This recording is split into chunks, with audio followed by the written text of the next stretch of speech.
donc aujourd'hui dispositif de questions citoyennes.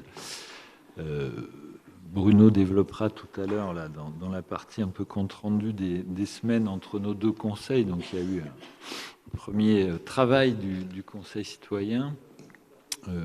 L'idée qui était la nôtre, c'était simplement de permettre au Conseil citoyen justement de pouvoir interpeller le Conseil comme il le souhaite sur tel ou tel sujet. Alors pas du tout pour faire un gadget ou parce que ce serait à la mode, mais tout simplement parce que pris dans les dossiers, dans la logique un peu des institutions, on peut être amené parfois à oublier un certain nombre de préoccupations, même si on les a en tête, mais au moins d'en parler ou de l'évoquer en conseil municipal. Donc il nous a semblé intéressant désormais qu'avant nos conseils municipaux, il y ait cette procédure et qu'on puisse tranquillement répondre aux questions qui nous sont posées. C'est une manière, comme une autre, d'interpeller les élus. Alors, les interpeller, évidemment, de manière constructive et pour engager un débat, voilà. Mais de les interpeller, malgré tout, sur ce qu'ils font et ce que nous faisons. Voilà.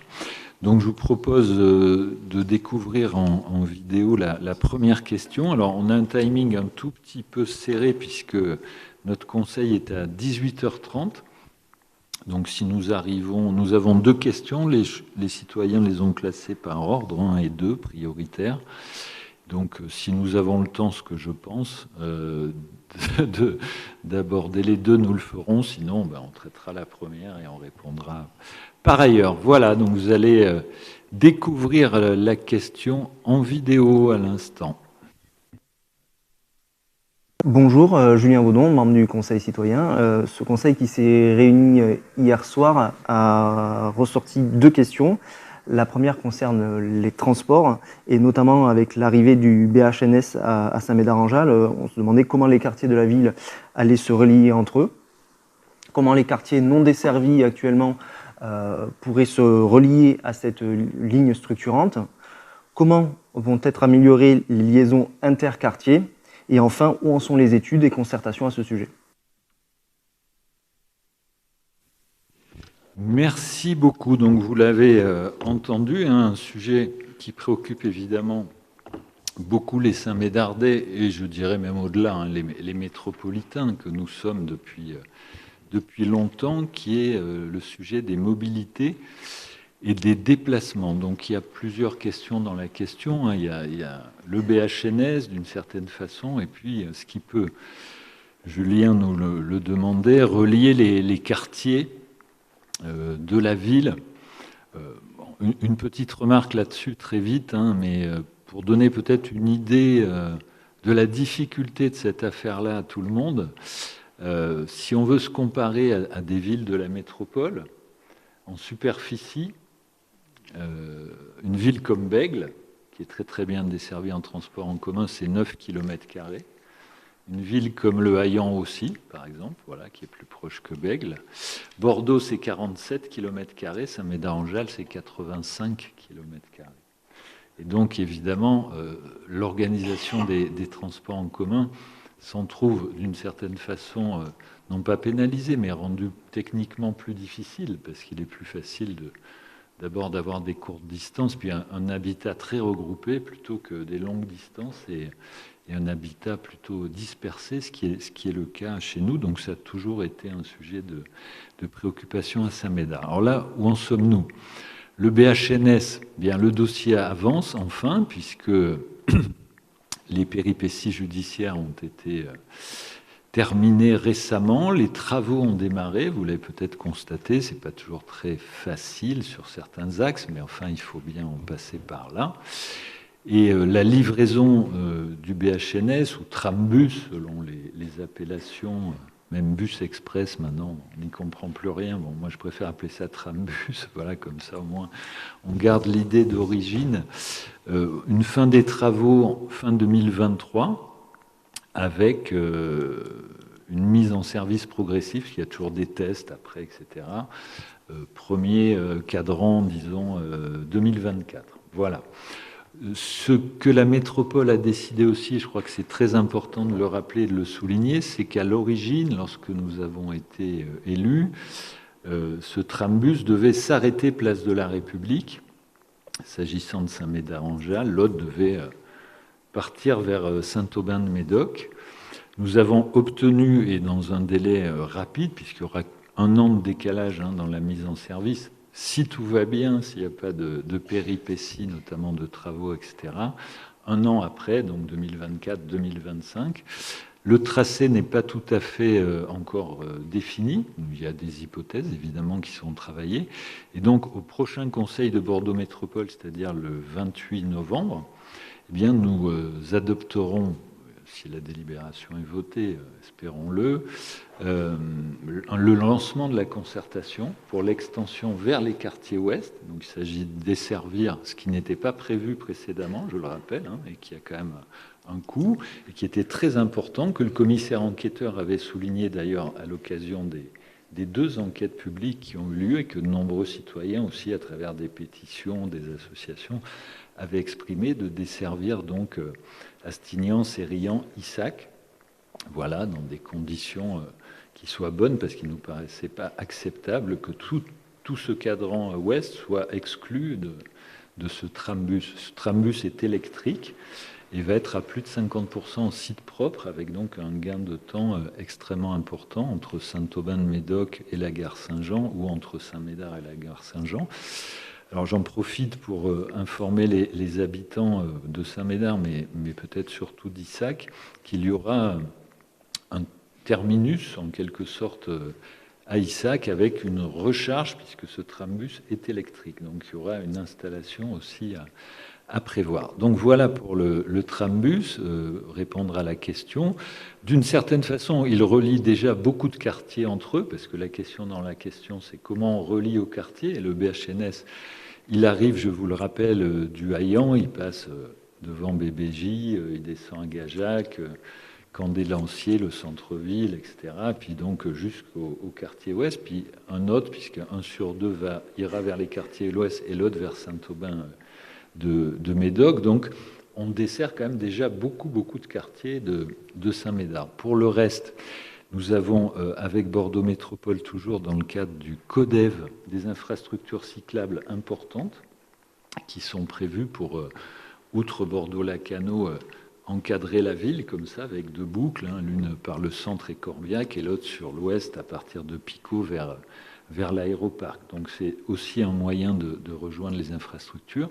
Puis avec Bruno, il y a quelques mois, avant pendant, au tout début, je ne sais plus, du nouveau confinement, là, juste avant, voilà, en novembre, nous avions eu une concertation donc, avec la population. Il y avait eu d'ailleurs une certaine participation, pour travailler la DSP Transport, puisque la métropole délègue un délégataire, c'est le cas de le dire, la gestion de ces transports en commun. Aujourd'hui, c'est Keolis.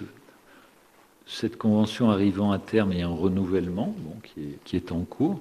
Donc, nous avons relayé, fait d'abord nous-mêmes, et puis entendu les citoyens pour relayer toute une série de demandes, voilà, qui vont permettre de mieux desservir. Alors, je ne peux pas être beaucoup plus précis, malheureusement, dans ma réponse. Pourquoi ? Parce que c'est une procédure en cours de marché public qui implique 2 délégataires, donc nous ne pouvons pas, d'ailleurs je ne le sais pas moi-même, donner des informations plus précises sur ce qui a été retenu de nos propositions. Mais en tout cas, il y aura des choses nouvelles, ça c'est certain, dans l'offre de transport en commun pour mieux desservir. Et je finis en vous disant que sans attendre tout ceci, d'ores et déjà, simplement nous adressant donc aux délégataires actuels, la ligne 84, que vous connaissez sans doute, enfin ça dépend des quartiers, mais qui permet notamment de rejoindre Ésine-Cantinol, même les 2 trams en fait, Rostand, Picot, puis Cantinol en passant par le lycée Sud-Médoc, a été cadencé maintenant de manière beaucoup plus efficace qu'auparavant, notamment aux heures de pointe, pour permettre d'abord un meilleur déplacement, puis de rejoindre les tramways. Voilà, donc à l'occasion de la concertation qui s'ouvrira, alors je n'ai pas la date en tête, je m'en excuse, on communiquera bien sûr sur ce point largement, eh bien, permettra de choisir le tracé de l'extension vers les quartiers ouest. Et je termine ça pour de bon en vous disant que on nous parle souvent de navettes qui pourraient desservir les quartiers. Alors là-dessus, pourquoi pas, bien entendu, c'est une réflexion qu'on a eue nous-mêmes en tête, mais il y a quand même deux éléments qu'il faut mesurer. C'est que d'abord, ces navettes ont été testées par le passé et n'ont pas fonctionné, c'est le moins qu'on puisse dire. Donc elles ont été arrêtées. Et d'autre part, que c'était une compétence de Bordeaux Métropole. Donc il faudrait qu'on redemande à Bordeaux Métropole éventuellement de nous déléguer cette possibilité, ce qui n'est pas le cas aujourd'hui. Voilà pour la réponse à la première question. Donc je ne sais pas si il y a grand-chose à ajouter ou si, comme une partie de l'Assemblée n'est pas venue, je ne pense pas. Donc on va pouvoir passer peut-être à la deuxième question qui porte, je crois, sur la JAL. Cécile Marenzoni qui va vous répondre. Dès que le petit film aura été... La deuxième question concerne la JAL, ses servitudes et l'entretien des rivières locales. Est-il vrai que Bordeaux Métropole a supprimé les droits de passage le long des cours d'eau traversant Saint-Médard-en-Jalles? Si oui, ou dans l'hypothèse que cela soit vrai, comment peut-on accepter cette suppression de passage au moment où la protection de la nature est au cœur des débats actuels? Qui a en charge l'entretien des rives de la JAL et autres cours d'eau de la ville? Et enfin, peut-on créer une commission de contrôle de tous les cours d'eau avec les associations de quartier? Si merci. Tu veux bien répondre, qui est notre adjointe, je le précise peut-être, en charge des questions notamment de transition écologique. Merci Monsieur le maire, bonsoir à toutes et tous. Je remercie le Conseil citoyen pour cette question et Monsieur Vaudon, porte-parole du premier Conseil citoyen. Votre question, Monsieur Vaudon, met en valeur les préoccupations environnementales de nos concitoyens et concerne très spécifiquement le sujet de la JAL de Blanquefort et son réseau sur notre commune, avec des préoccupations sur son entretien, sur la circulation à ses abords et sa protection. Donc la JAL de Blanquefort est constituée d'un réseau important de cours d'eau et les JAL de Saint-Médard occupent bien une partie centrale dans ce réseau. À la première question sur la suppression des passages le long des cours d'eau traversant Saint-Médard, la réponse est non. Il existe une servitude de passage inscrite au Code de l'environnement dans l'article L215-18. Cet article précise que pendant les périodes de travaux, les propriétaires sont tenus de laisser passer sur leur terrain les fonctionnaires et agents chargés de la surveillance, les entrepreneurs et ouvriers, ainsi que les engins mécaniques strictement nécessaires à la réalisation des travaux, dans la limite d'une largeur de 6 mètres. Les terrains bâtis ou clos de murs à la date du 3 février 1995, ainsi que les cours et les jardins attenants aux habitations, sont exempts de la servitude en ce qui concerne le passage des engins. Cette servitude s'applique autant que possible en suivant la rive du cours d'eau et en respectant les arbres et les plantations existantes. Donc vous l'aurez compris, ce droit de passage concerne l'entretien des cours d'eau et non la promenade. À la deuxième question, qui concerne l'entretien des rives de la JAL et autres cours d'eau de la ville. Donc la gestion des cours d'eau est une compétence de Bordeaux Métropole au sein du service GEMAPI. Le service GEMAPI, c'est un service dont le nom se décrit de la façon suivante: gestion des milieux aquatiques et protection contre les inondations. Donc cette gestion des cours d'eau vise le maintien et la restauration de leur fonctionnement et de leur qualité. Cela présente un intérêt général sur l'ensemble du bassin versant. Et en même temps, cette compétence de gestion due à Bordeaux Métropole se double d'un article du Code de l'environnement qui indique que le propriétaire riverain est tenu de l'entretien régulier. Il a pour objet de maintenir le cours d'eau dans son profil d'équilibre, de permettre l'écoulement naturel des eaux et de contribuer à son bon état biologique. Dernière question, peut-on créer une commission de contrôle de tous les cours d'eau avec les associations de quartier? En réponse à votre question sur la création d'une commission de contrôle avec les associations de quartier, je vous dirais qu'il existe un plan pluriannuel de gestion. Ce plan de gestion de la Jalle de Blanquefort et de ses affluents a été finalisé par Bordeaux Métropole et ouvert à enquête publique du 1er juin au 2 juillet 2021. Donc c'est très très très récent. L'enquête publique était ouverte pour donner son avis. Le plan pluriannuel de gestion, dit PPG, de la Jalle de Blanquefort donne une vision cohérente et structurée des actions à réaliser sur le bassin versant de la Jalle. Et ces actions répondent à des enjeux d'intérêt général qui nous concernent tous, tels que la qualité de l'eau, les milieux aquatiques, le risque d'inondation, la gestion quantitative de l'eau, par exemple. Pour que Bordeaux Métropole puisse procéder à un entretien homogène des cours d'eau à l'échelle du bassin versant, le fameux plan pluriannuel est accompagné d'une déclaration d'intérêt général et nous gardons à votre disposition, nous pourrons vous l'envoyer, le lien qui pourrait vous permettre de découvrir les documents liés à cette gestion de la Jalle de Blanquefort. Dans votre question, vous évoquez les ASL.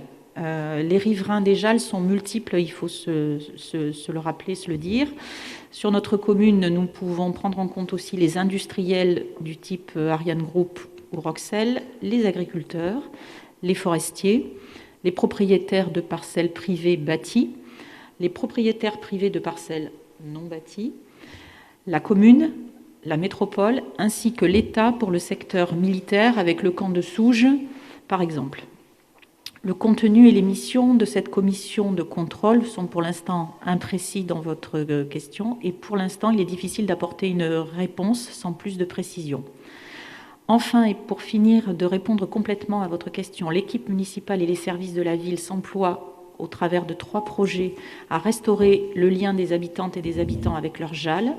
Le premier, au travers de l'opération d'aménagement d'intérêt métropolitain du parc des Jalles, dont l'entrée sera située à Saint-Médard au niveau de Gajac. Le second, par le soutien et les bonnes relations avec les services de la métropole pour la mise en œuvre du plan pluriannuel de gestion de la Jalle de Blanquefort. Le troisième, visant à l'achat de terrains en espace naturel, ou alors le classement aussi au plan local d'urbanisme de terrains en zonage dit N, zonage dit naturel. Et enfin, le refus que la commune a déjà exercé de vendre des terrains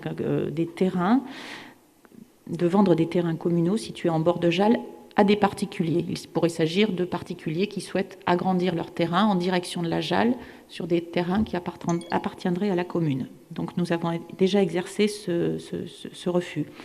Donc la volonté municipale est bien d'ouvrir plus de sentiers au public, tout en gardant à l'esprit et tout en préservant des espaces de quiétude pour la faune et la flore. J'espère, Monsieur Audon, avoir répondu à la deuxième question du Conseil citoyen. C'était avec plaisir.